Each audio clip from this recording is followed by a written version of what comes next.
The MV Emprendedora is expected to arrive at the Scarborough port around 1 a.m.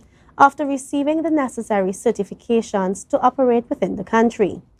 Its first sailing will bring hardware supplies that have been awaiting shipment for the last 3 weeks following the engine room fire on board the Cabo Star.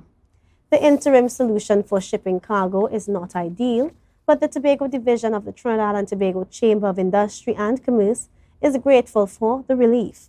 The details in this report from Kandace Jackson. At least someone did something. This is how the Tobago Division of the Trinidad and Tobago Chamber of Industry and Commerce, Curtis Williams, feels about the first arrival of the shipment of goods on board the Emprendedora. We had nothing from coming from our goodly honorable minister, nothing from our representative.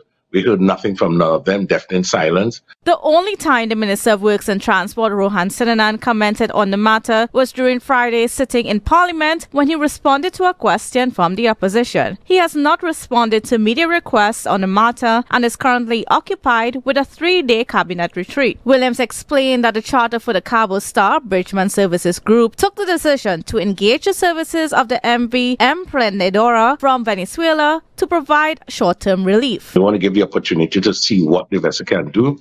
I know it's 10 hours, so it's probably 1 day on, 1 day off for us, but we're trying our best to see how we can capitalize on what we have in front of us. It would at least provide some relief to hardware stores. This vessel will bring some kind of a savior to the construction sector because in first instance it will be taking hardware materials or construction materials to that sector. We know that they have been suffering a lot. Due to the Port Authority's recent policy of only accepting 3-ton trucks carrying essential goods on passenger ferries over the past few weeks, another issue has emerged. Williams explained that empty trucks are now stranded at their delivery point. You can imagine those truckers came back to Tobago with all their trucks and trailers, and up to now those trucks and trailers cannot get back to Trinidad.